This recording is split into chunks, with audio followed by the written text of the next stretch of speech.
guys, had a good hunt this morning. Had the wide 10 at 30 yards, 35 yards. About the closest I had him was 30, and I had him there for a while. But I couldn't get a shot. He was always quartering toward me harshly. If he did turn, it was just real quick. But he kept his front end toward me all morning that he was here. And at one point, I could tell he was kind of moving a little bit. And you watch deer language for a long time, and you can just kind of see, you know, when they flick the tail, that they're getting ready to do something different. They're going to, you know, it's just, you got to pay attention to that.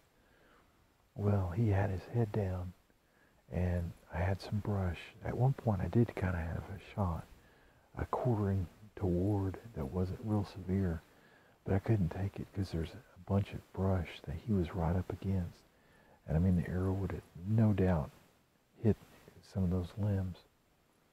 So, as I said, he put his head down, and I had some brush covering his eyes. And I felt like he was going to move, so I stood up. I reached over and grabbed my bow, and just knocked it, I think. It's all a blur, kind of. But then he just started walking, and he's broadside. But it's like 4 feet before he gets behind the feeder. And I grunted at him to stop. And he didn't faze him. He just walked right on to the other feeder.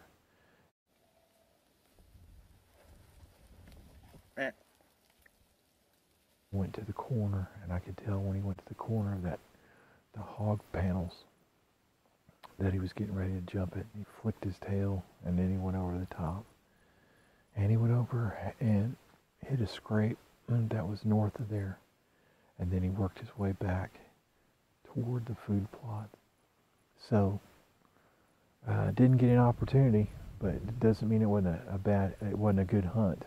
And my little boy last night, it doesn't matter what happens today. If I'd have shot this buck, nothing could improve on being there with my son when he killed his first deer, and he was so excited. You got to check the video out. If you didn't see it last week, get on there and check it out. I mean, you see his raw enthusiasm, mine as well, but he made a great shot, and man, we loved it. We had such a good time. It's a memory that we'll always have. That's probably my top 3 hunts that I can remember ever being a part of, and definitely probably tied for first place.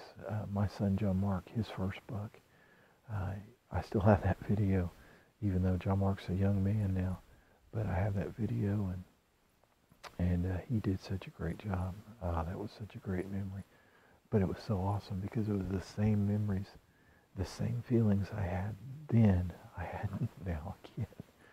But, oh man, it'll make you tear up. But go back and check that video out.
sometimes you can't win for losing, right?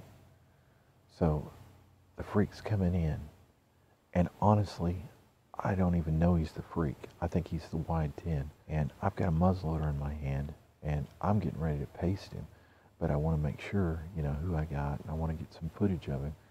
So as he passed in front of me, I realized this is not the wide 10, this is the freak, and I'm passing the freak. So I sit there and turned the camera off and was thinking, great, now I'm going to get stuck in the stand. I'm going to be here, you know, for a long time. Maybe the wide 10 will show up or something. I'll be in trouble. Well, all of a sudden, the freak raises his head straight up and he looks straight to the north. And he didn't even mess around. He bailed across the fence and took off. Not in a dead run, but just like, I'm out of here. And I thought, what in the world just happened? And, well, I'll take advantage of it anyway. I'm not going to get stuck in the stand. He was the only deer there. And I looked and there was nothing else. So I got down quickly. I made down to the river bottom, into the river, and I went straight to the north. And my camera caught me coming up, so I had a time stamp of what time it was. Obviously, it's after legal shoot light by the time I walked a quarter of a mile down the river. But sometimes you can't win for losing. As I looked back, and as you're seeing these pictures right now, the freak ran off because the wide 10 was coming up. And there's this big cedar tree behind me right here. See that big cedar right there? And it was obstructing the wide 10. I got down very quietly. The freak could see him, but I couldn't see him. And he didn't see me. I got down, went straight down in the river bottom, and he pops up on camera right afterwards, and he's there for an hour. So he's never spooked. But it's just crazy how things worked. And black powder, Halloween night, I worked late. I really didn't have an opportunity to get in the stand. It was getting dark. It was sunset, honestly. Well, guess who shows up in broad daylight? The wide 10. And then yesterday, last night, he showed up again. But anyway, sometimes you can't win for losing. But thank you for watching the video today. If you like what you're seeing, go ahead and hit like and subscribe to our channel. But thank you for watching, and make it a great day. We'll see you on the next video.